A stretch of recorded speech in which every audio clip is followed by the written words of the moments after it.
Olá, eu sou Odair Giraldins e este é o Índios Cast, um podcast sobre a temática indígena no Brasil.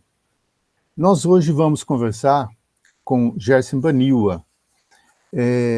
Eu gostaria de primeiro te dar os bom dia, né, e agradecer por aceitar conversar com a gente.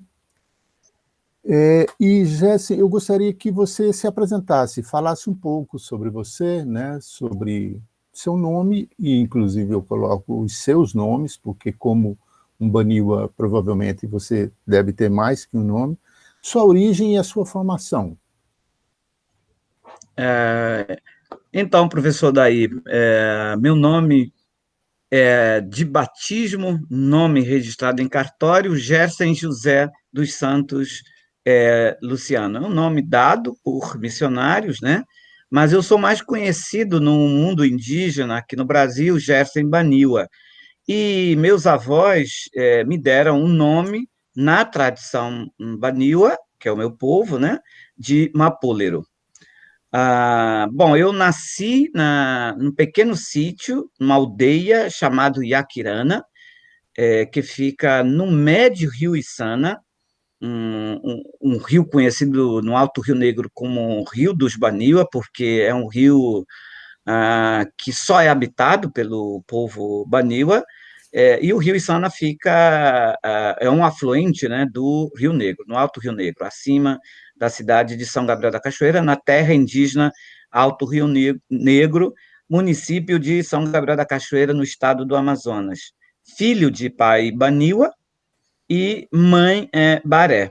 Portanto, falante da língua materna, Iengatu, que é a língua falada hoje pelo povo Baré, e com menor domínio a língua Baniwa, que é a língua, então, do meu pai, né? São duas línguas, já há mais de uma década, reconhecidas, co-oficializadas no município de São Gabriel da Cachoeira. Minha formação geral, daí eu costumo dizer que foi realizada, né, minha formação mais integral, aconteceu em 4 campos distintos, mas correlacionados, né? Primeiro, na educação tradicional Baniwa, depois na escola, universidade tradicional colonizadora, depois no movimento indígena organizado e de lutas, né, por direitos, e também no campo de experiências em políticas públicas. Até aos 14 anos de idade, eu vivi integralmente na minha aldeia de origem, sendo educado e formado, né, nas tradições Baniwa. E aqueles anos, né, 1960 a 1970, foram os últimos anos, infelizmente, e lamento muito, foi um período último, né, das tradições Baniwa, porque depois as principais tradições Baniwas, infelizmente, foram abandonadas, não é, por pressão e opressão colonizadora, principalmente de igrejas, tanto católicas quanto evangélicas. E toda então essa formação foi muito importante. Toda a minha formação escolar e acadêmica foi realizada em instituições públicas, escolas e universidades públicas, né?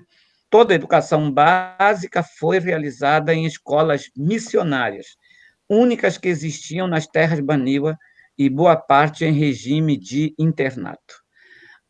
Me graduei em licenciatura em filosofia em 1996, por meio de uma iniciativa pioneira de interiorização da Universidade Federal do Amazonas, que ofertou este curso na sede do município São Gabriel da Cachoeira. Foi absolutamente um acaso, mas um acaso com muita sorte, sem dúvida nenhuma, porque era uma conquista além dos sonhos, né? Ter alcançado ensino médio já era o maior dos sonhos, né, para quem nasceu em todo o território Baniwa, que são mais de 100 aldeias, e a minha escola, onde fiz o ensino elementar, era a única que tinha as 4 séries iniciais, porque todas as outras só tinham alfabetização. Então, quem vive numa região dessa, conclui ensino médio, já era um sonho quase impossível. Então, imagina chegar à graduação, não é?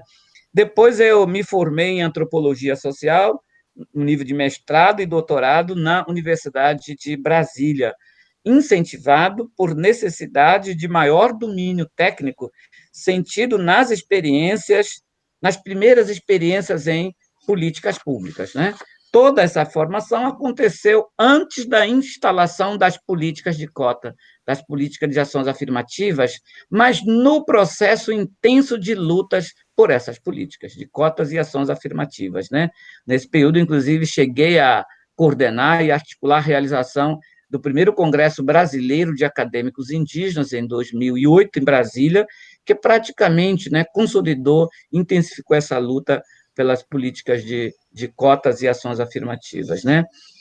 Agora, minha formação política teve início em 1987, por ocasião da segunda Assembleia Geral dos Povos Indígenas do Rio Negro, quando foi criada a Federação das Organizações Indígenas do Rio Negro, e eu eleito vice-presidente da primeira diretoria daquela organização, que até hoje existe e bem estruturada, onde permaneci por 10 anos. Fui a maior escola da vida, né? Antes de concluir o meu terceiro mandato, fui eleito para coordenador geral da COIAB, que é a Coordenação das Organizações Indígenas da Amazônia Brasileira, em 1997. E por meio da COIAB, né, uma atuação nacional por meio da Comissão de Articulação dos Povos Indígenas do Brasil da época. É, é, na, na, é, Tudo isso foi uma verdadeira escola, né? Uma escola potente, integral e qualificada, que é o campo da luta do movimento indígena organizado. Minha formação política foi complementada pelas experiências junto a políticas públicas específicas e estratégicas em níveis local, regional, nacional e internacional. Entre 1997 e 1999, atuei como secretário de Educação do município de São Gabriel da Cachoeira. Entre 2000 e 2004, atuei como gerente técnico do projeto demonstrativo dos povos indígenas, chamado PDPI, um programa do Ministério do Meio Ambiente com apoio técnico e financeiro às iniciativas econômicas e culturais de comunidades indígenas da Amazônia, com forte apoio técnico e financeiro da cooperação internacional, resultante das negociações entre o governo brasileiro, o grupo dos 7 países mais ricos, G8, e a COIAB, que é a Organização Indígena da Amazônia, por ocasião da ECO 92, né, da grande conferência de meio ambiente realizado no Rio de Janeiro, em 1992. Entre 2006 e 2007, atuei como perito local da Embaixada da Alemanha no Brasil, junto à Cooperação Técnica Alemã, à época se chamava GTZ, hoje GIZ, né? Apoiando projetos apoiados pelo governo alemão em desenvolvimento no Brasil. Entre 2007 e 2011, atuei como coordenador geral de educação escolar indígena no Ministério da Educação, na antiga SECAD, Secretaria de Educação Continuada, Alfabetização e Diversidade. E entre 2014 e 2015, como diretor de políticas afirmativas da PROEST, né, Proreitoria de Extensão da Universidade Federal do Amazonas. E desde 2009, trabalho como professor efetivo na Faculdade de Educação da Universidade Federal do Amazonas. 2 passagens, mandatos pelo Conselho Nacional de Educação, como conselheiro, me ajudaram a compreender um pouco mais a engenharia política da educação brasileira e junto os desafios da educação escolar indígena no Brasil. Então, aqui para demonstrar um pouco essas 4 escolas, né, que me formaram até os dias atuais. Tá certo, muito obrigado. Gessen, eu queria que você falasse, a partir da sua experiência, sua origem, formação e toda a sua leitura, né, do cenário brasileiro que essas 4 escolas se deu, como você interpreta a forma como o Brasil e os brasileiros não indígenas enxergam os povos indígenas? Em primeiro lugar, historicamente, e isso prossegue até os tempos atuais, existe um pensamento muito comum dos brasileiros não indígenas com relação aos povos indígenas, que é do viés da perspectiva muitíssimo etnocêntrico, discriminatório, racista, né? Baseado numa leitura, numa compreensão, em imaginários equivocados e errôneos sobre os povos indígenas, que não é uma questão casual. Todo esse imaginário, todo esse pensamento, né, dos brasileiros não indígenas sobre os indígenas, não, eu diria que não é culpa subjetiva de cada cidadão, de cada brasileiro, resultado, né, de mais de 5 séculos de intensa propagação de pensamentos, de visões, de imaginários completamente equivocados, errôneos, né, sobre os povos indígenas. Que pensamentos, imaginários equivocados, primeiro, de indígenas como talvez humanos inferiores, ou mesmo como não humanos. Né? A dúvida sobre a total humanidade dos indígenas, que teve origem lá desde o início da colonização. E, como resultado disso, né, a forte propagação da política colonial, imperial e até republicano, de indígenas com humanidade, cidadania e direitos menores, inferiores, resultando dessa visão, não é, equivocada e, eu diria, maldosa, não é, sobre os indígenas. Diante disso, o relacionamento entre os não indígenas e os indígenas, claro, na maioria, né? Estou falando de brasileiros na sua maioria, porque há segmentos, há um grupo de brasileiros muito bem formados e informados que não veem assim, não é? E com esse segmento que os povos indígenas contam, inclusive, na defesa de seus direitos e de sua própria continuidade existencial enquanto povos cultural, étnica, linguisticamente diferentes. Mas o que predomina, de algum modo, por conta, então, dessa visão errada, não é? Discriminatória, é um relacionamento sempre desigual, sempre muito hierarquizado. Os não índios que se consideram sempre superiores, né? Que sempre olham os indígenas como inferiores. E, portanto, com um olhar, com uma relação discriminatória, sempre negativa, né, de coitados, inclusive culturalmente inferiores, sem cultura, sem educação, sem respeito, e assim por diante. Uma relação, quando é mais ou menos positivada, essa relação quase sempre baseada no paternalismo ou na tutela. Não é? São formas, de alguma maneira, de ajudar, de proteger, mas que não contribuem muito para o empoderamento, para o fortalecimento efetivo, seguro, sustentável, né? De continuidade desses povos nativos aqui das Américas. E, levando isso em consideração, como você acha que os povos indígenas, né, veem, né, os brasileiros não indígenas? Como é que é a relação contrária? Bom, aí eu acho que há um misto, né? Uma compreensão, uma imaginação, mas, sobretudo, uma interpretação bastante híbrida. Né? Por um lado, sem dúvida nenhuma, os povos indígenas veem o Brasil, e aí como um projeto de país, de nação, de povos, né? Um conjunto, uma união de povos, sem dúvida nenhuma, como uma oportunidade, não é? Eu nunca ouvi nenhum indígena, muito menos um povo indígena, não é? Negar a reconhecer o Brasil como um país de todos, como um espaço territorial, como um conjunto de povos, de pessoas que podem contribuir para melhorar as condições de vida e o futuro, né? Porque é bom que se diga que os modos tradicionais, embora são muito louvados, são muito queridos, desejados, e os povos indígenas são orgulhosos disso, mas a vida tradicional não é uma vida querida do ponto de vista do horizonte, do futuro, né?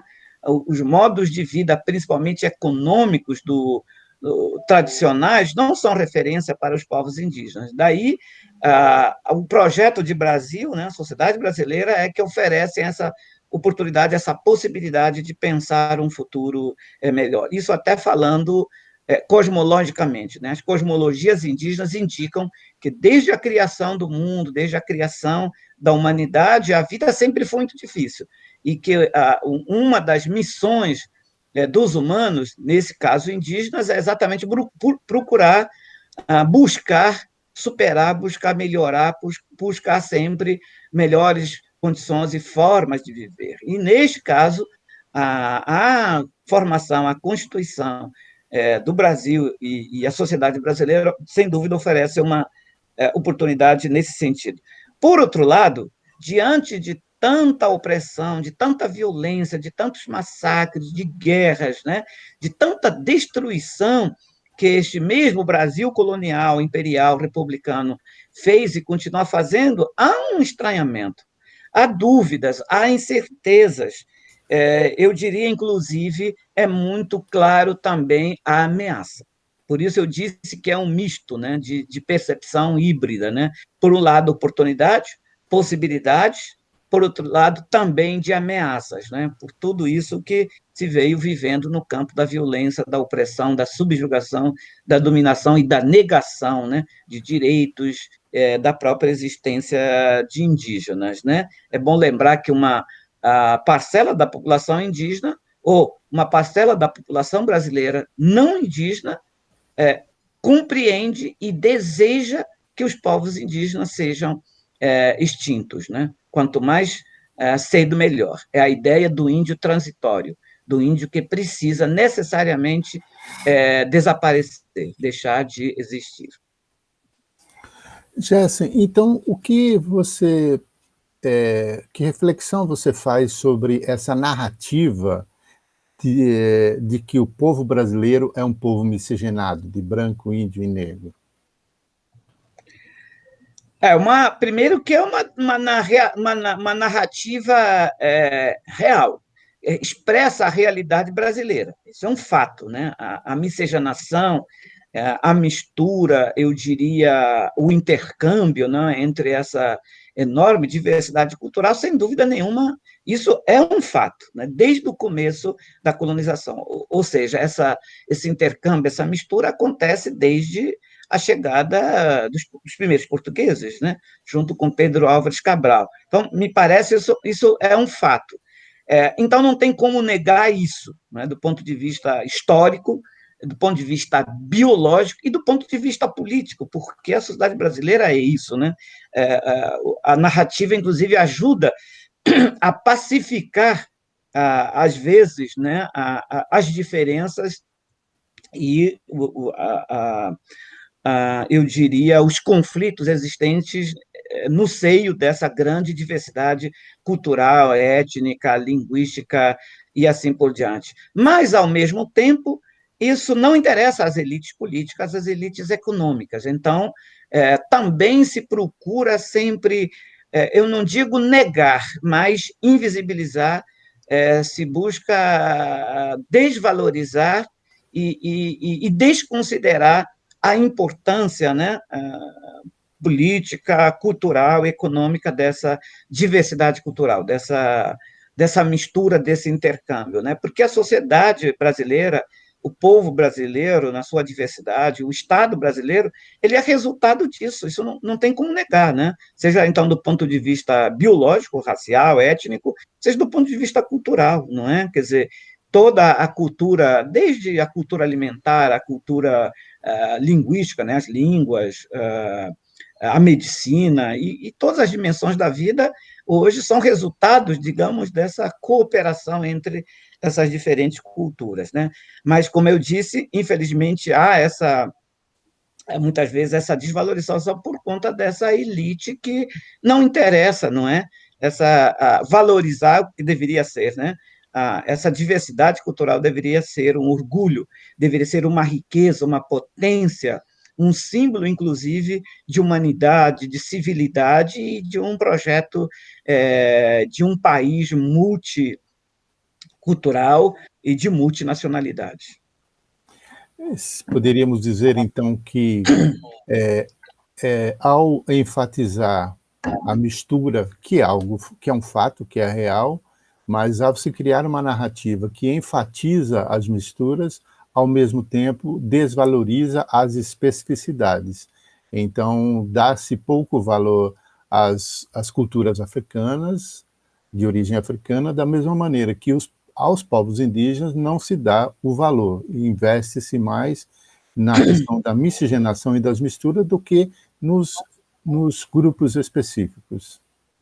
Você acha É, que é por aí? é, é exatamente isso, né? Porque, como eu disse, como não tem como negar essa diversidade que é resultante do processo histórico de formação do Estado, da sociedade, da nação, então as elites sempre se esforçam para exatamente diminuir a força, né, a importância dessa diversidade, criando imaginários e narrativas generalizantes, não é? Mesmo interno à diversidade. Então, por exemplo, quando se fala de povos indígenas, então se generaliza, cria-se a figura do índio genérico. Valorizar efetivamente o índio específico de carne e osso, com sua cultura, com sua língua, com seu modo próprio de vida. Não é da mesma maneira com os povos africanos. Né? Então, se fala de afrodescendente, de povos africanos, mas não se fala de quais são esses povos, quais são essas culturas, e essas culturas, essas línguas, esses pensamentos, esses sistemas de conhecimento não são destacados, não são, de algum modo, identificados e aí colocados para a sociedade. É uma forma colonial, uma forma política, não é, de desvalorizar. Agora, mesmo diante disso, essas culturas têm prevalecido, essas culturas continuam muito vivas, muito potentes, né, e muito reais, né? As culturas, os povos africanos, né, os povos indígenas, embora com muitas perdas, não é, ao longo da história, mas continuam hoje muito vivas, não é? Com suas línguas, com suas culturas, tradições e modos de pensamento, que hoje é muito expresso pelos indígenas, pelo conceito de ancestralidade, que não é uma narrativa apenas teórica ou utópica, não é? Mas é real isso, né? Os povos indígenas, curiosamente, isso é muito importante que seja dito, né? Guiam seus pensamentos, seus modos de vida com princípios, pensamentos, lógicas verdadeiramente ancestrais. Como assim, de tanto tempo atrás? Estamos falando de milhares de anos. Vieram chegando exatamente por conta da cultura oral. Né? Até hoje, os povos indígenas mantêm viva, não é, seus pensamentos por meio da literatura oral, que vai se passando de geração para geração e prossegue, não é? Então, essa vivacidade é muito importante. Acho que esse é o valor da tradição oral, que, diferentemente da literatura escrita, que engessa, empobrece e não torna tão viva assim, a oralidade não, né? Vai criando uma dinâmica que dá mais vida. Então, isso acho que é importante que seja dito, quer dizer, por mais que o projeto elitista do país, da nação brasileira, de desvalorizar e até uma forma de negar essa tamanha e rica diversidade cultural, né, do Brasil, há, por outro lado, essa também riqueza que continua aí formando a nossa sociedade e a nossa nação. Então, Gerson, como que queria que você falasse sobre a importância, então, da questão da língua para os povos indígenas ligados a essas ancestralidades. Então, sem dúvida que acho que o primeiro aspecto importante que precisa ser dito, né, de forma clara, sem dúvida, a importância dessa diversidade cultural, né? que seja compreendido, considerado e tratado como riqueza, como potência, como orgulho. Orgulho não só para os indígenas, orgulho para o povo brasileiro, né? Porque cada vez mais essas riquezas culturais, que têm a ver com riquezas de conhecimento, cultura significa conhecimento, significa saberes, significa ciências, não é, para usar a linguagem do branco, não é, acadêmico. Estamos falando, quando falamos de cultura, estamos falando de saberes, de fazeres, de tecnologia, estamos falando de epistemologia, estamos falando de conhecimentos, sejam eles práticos ou teóricos, não é? São fundamentais, são riquezas, são patrimônios, e cada vez mais valorizados no mundo hoje. Quanto mais se globaliza, mais também fica patente a importância desses saberes, dessas culturas, dessas tradições. A outra questão, agora, é importante que seja dito, principalmente a diversidade linguística sofre hoje uma enorme, uma tremenda ameaça, não é? Porque não conseguimos até hoje mudar essa visão errada, artificial, do conceito de Estado, de nação, de povo, né? Povo-nação, a questão da diversidade linguística. Não é? A nossa Constituição brasileira ainda determina o país como monolíngue, né? Com uma única língua, que é a língua portuguesa. E isso continua pondo em ameaça grave as outras línguas, indígenas e não indígenas. Mas, principalmente as indígenas, por quê? Porque hoje temos mais ou menos 175 línguas indígenas faladas. Ocorre que muitas dessas línguas, mais da metade dessas línguas, estão eminentemente à beira de extinção, de não serem mais faladas, por uma razão, inclusive, biológica, demográfica. Existem povos que falam uma dessas 175 línguas, mas povos com 3, 4, 5 membros. Não é nem 5 falantes, 5 membros. Imagina num contexto de pandemia que estamos vivendo. Se esses 5 pegarem a doença e morrerem, então acabou o povo, acabou a língua, né? E assim por diante. Então, infelizmente, é muito importante que o povo brasileiro, a sociedade brasileira, nós, cidadãos brasileiros, tomamos conhecimento e consciência disso, para ajudar a pensar formas de valorizar, proteger, promover essas línguas. E, junto com as línguas, os saberes, os conhecimentos, as ciências indígenas, né? Quando morre uma língua indígena, está provado, inclusive, né, pela disciplina linguística, né, do mundo acadêmico, de que quando se perde uma língua, se perde também conhecimentos, se perde também saberes, ciências, não é? Por isso é tão importante a valorização das línguas indígenas. Tudo isso, apesar da nossa Constituição reconhecer isso e orientar, inclusive, que o ensino nas escolas indígenas aconteça de forma bilíngue e multilíngue. Mas esse é um grande desafio que a gente precisa ficar muito atento e, de algum modo, muito compromissado para não permitir a extinção dessas línguas. Jessen, diante disso, qual é a importância para você, para os não indígenas, né, o estudo e o conhecimento sobre a língua, sobre a cultura, sobre a história dos povos indígenas? Por que é importante para os não indígenas conhecer tudo isso a respeito dos povos indígenas? Bom, sem dúvida que a primeira importância é a necessidade dos brasileiros, e os brasileiros que estão sendo formados, educados, né, por exemplo, nas escolas, tenham a possibilidade de conhecer de forma adequada, portanto, de forma correta, sobre os povos indígenas, né, para que possam conhecer de forma adequada e qualificada, repito, as culturas indígenas. Quem são esses povos? De onde vieram? Quais as suas histórias? As suas contribuições para a humanidade? As contribuições para o Estado brasileiro, para a sociedade brasileira, para o povo brasileiro?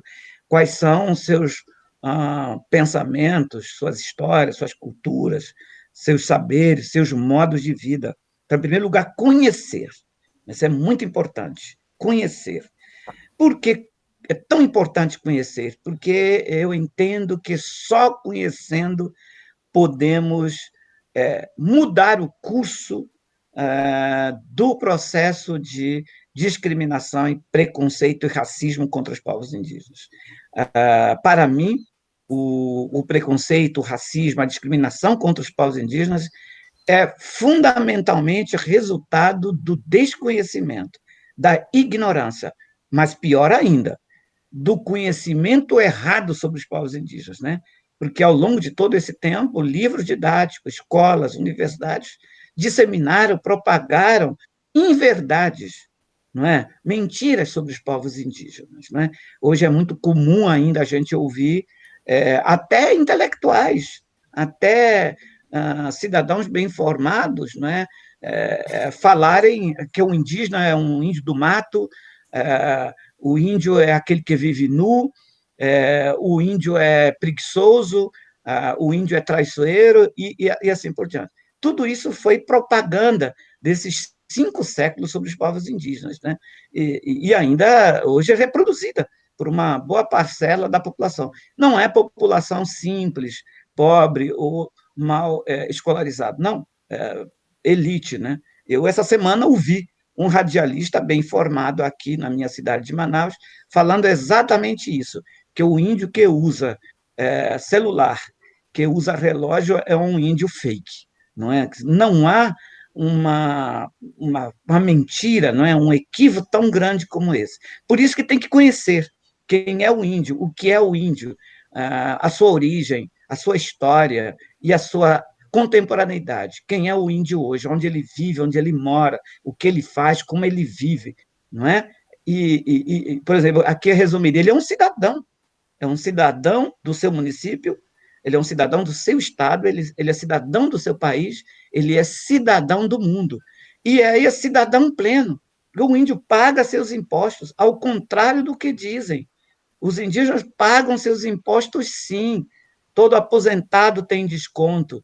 Todo trabalhador indígena, professor indígena, agente de saúde indígena, os indígenas pagam seus impostos. Quando vão fazer suas compras no comércio do município, eles pagam seus impostos, não é? Então, só para se ter uma ideia de toda a mentira que é falada deles. Por isso é tão importante, não é?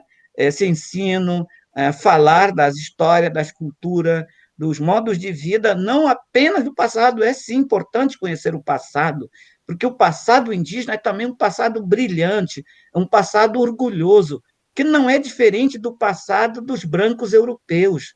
Não é? Assim como as sociedades europeias desenvolveram importantes civilizações lá no continente europeu, não é? Aqui também os povos indígenas desenvolveram verdadeiras civilizações, impérios muito parecidos, em alguns aspectos até superiores às civilizações antigas europeias. Né? Então, precisa ser conhecido, mas conhecer também o índio de hoje, o índio indígena que é médico, o índio indígena que é professor, que nem eu, que é filósofo, professor indígena que é biólogo, professor indígena que é jornalista, professor indígena que é advogado, professor indígena médico. Temos vários médicos atuando nessa frente agora da pandemia, e assim por diante. Né? Então, esse conhecimento é a nossa esperança de superar o racismo, o preconceito e a discriminação contra os povos indígenas. Para garantir a pluralidade humana, essa pluralidade humana é natural, não é? O mundo foi criado com essa diversidade cultural.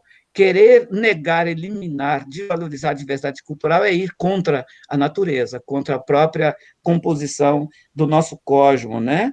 E aí, assim, evitar a continuidade do genocídio, etnocídio, epistemicídio. Etnocídio, genocídio, epistemicídio dos povos indígenas continuam por exatamente ignorância.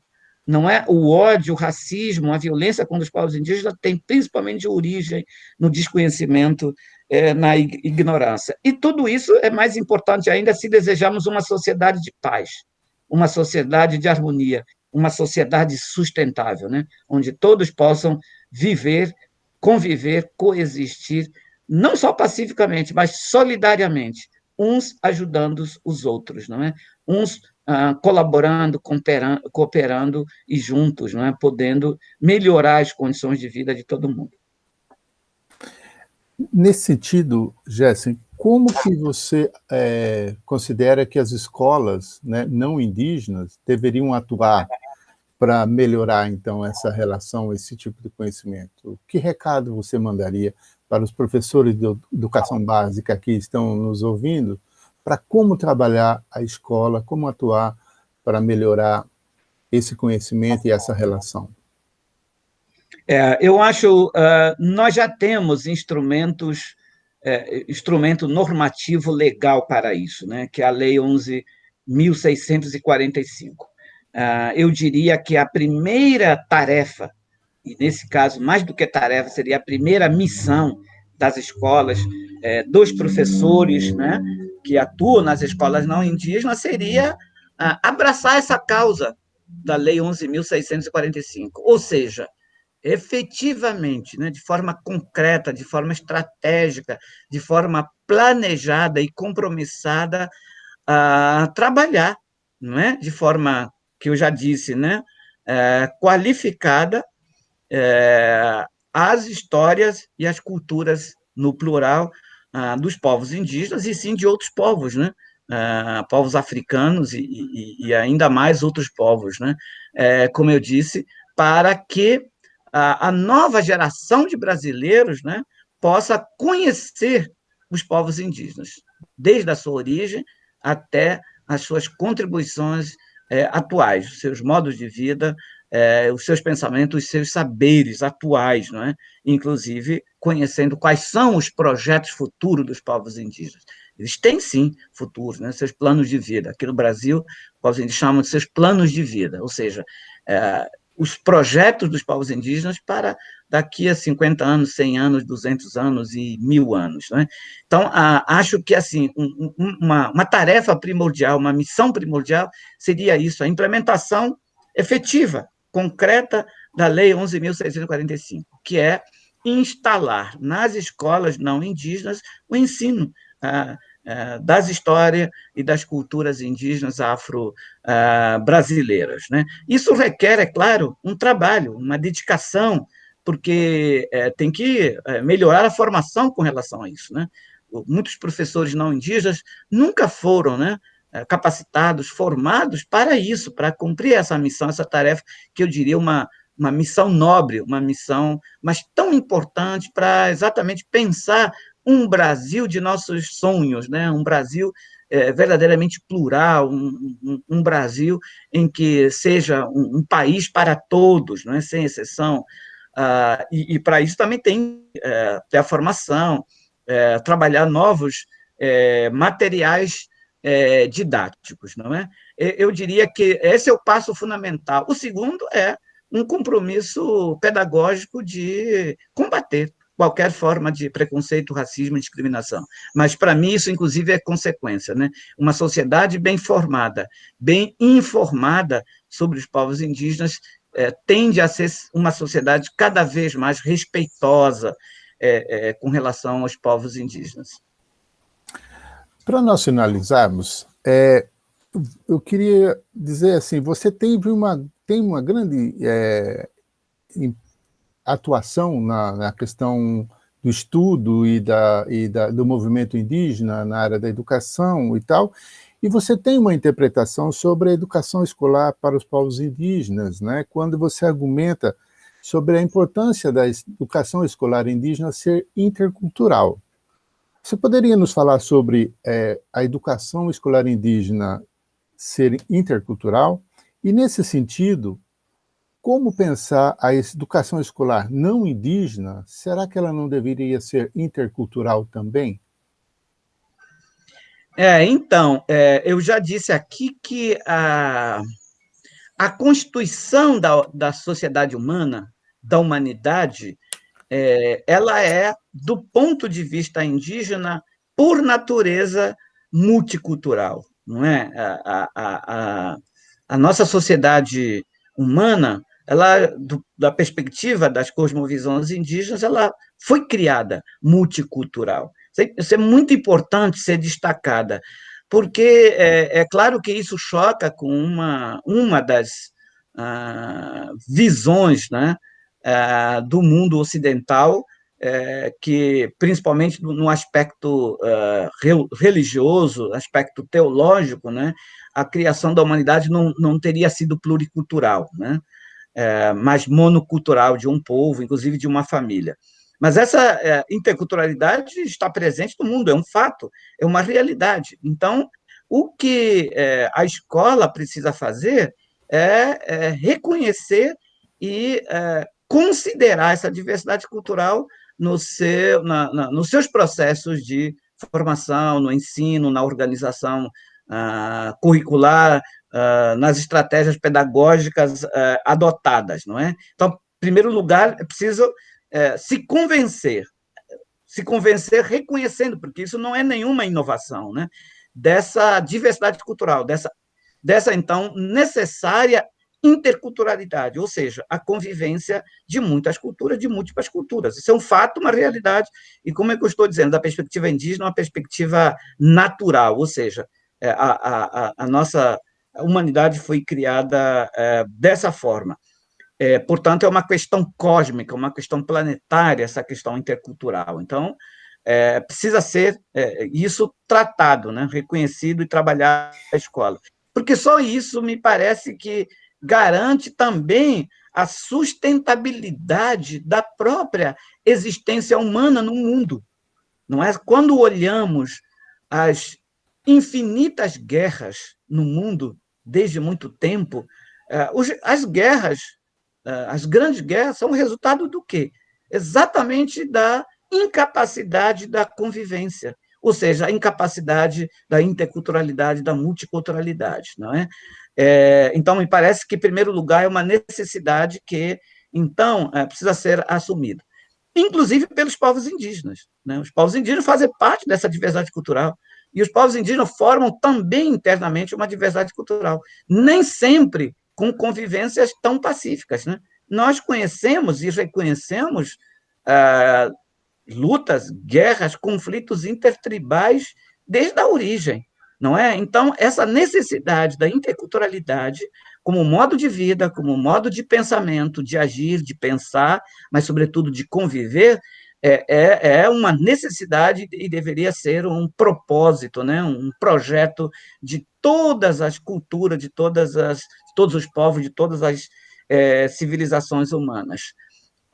No âmbito da escola e das universidades, essa visão de interculturalidade é fenomenal, inclusive para trazer mais benefícios para o conjunto de conhecimentos que a humanidade tem hoje. Não é? A interculturalidade dentro da universidade iria na direção do que muitos autores chamam, mais na atualidade, de intercientificidade, ou seja, uma relação, uma interação entre diferentes ciências, entre diferentes pensamentos, conhecimentos, saberes e fazeres, não é? Eu acho que a escola e a universidade precisam assumir com maior grandeza e com maior nobreza essa tarefa, essa missão de tornar natural essa convivência, não é? Das culturas, e com isso, a complementariedade, a soma de possibilidades no campo dos conhecimentos. Por exemplo, agora, no enfrentamento, né, da Covid-19, podemos observar a limitação da própria ciência acadêmica, não é? Percebemos a limitação das culturas enquanto tais individualmente, né? Quer dizer, talvez pudéssemos ter mais capacidade, mais potência para enfrentar uma situação dessa, se tivéssemos todas as ciências, os sistemas de conhecimentos, né, articulados entre si, complementados entre si, para poder enfrentar um cenário como esse. Então, aí eu acho que a tarefa da escola e da universidade vai nessa direção. E aqui Claro, cada civilização, cada povo, cada cultura deve dar a sua contribuição. Assim, as escolas indígenas devem dar seu exemplo, suas contribuições, também no exercício dessas práticas interculturais, não é? E práticas culturais não como ideia, não como teoria, não como pensamento, mas como convivência, como exercício, né? Aí é um pouco mais difícil, mas acho que é fundamental cada vez mais essa convivência. E há possibilidade para isso, porque, veja, indígenas e não indígenas podem viver, experimentar essa interculturalidade prática, real, porque vivem juntos. Né? Não tem mais hoje índio nas aldeias, branco nas cidades. Não tem. Metade da população indígena brasileira mora na cidade, nas cidades. Então, é possível construir hoje cidades brasileiras interculturais efetivamente. Né? Eu queria ver, não sei se consigo ver, professor Daí, né, antes de eu morrer, né, ver alguma cidade intercultural no Brasil. Eu queria entrar numa cidade pelo barco, ou por carro, ou por avião, onde tivesse escrito: aqui começa a cidade intercultural tal, onde indígenas, brancos, negros, asiáticos pudessem viver, conviver. Né? Eu ainda sonho com isso, porque isso poderia ser uma verdadeira revolução histórica, civilizatória, porque essa modernidade, pós-modernidade, que se considera tão civilizada, tão superior, tecnologicamente, culturalmente, enquanto não chegar a esse nível, ainda respira barbárie, ainda respira outra coisa que não é, na minha leitura, humilde, simples, de civilização, de educação, de desenvolvimento humano. Né? É isso. Obrigado. Tá certo. Eu que agradeço, Gessen, por essas palavras, né, por a tua participação, e penso que a escola, seja na aldeia, ou seja uma escola indígena ou não indígena, ela tem um papel fundamental, né, na construção desse projeto civilizatório de uma sociedade que leve um dia a uma cidade intercultural. Muito obrigado, Gessen, novamente. Esse foi mais um episódio do Índios Cast. Em breve voltaremos com outras vozes falando aqui a respeito da temática indígena no Brasil. Obrigado.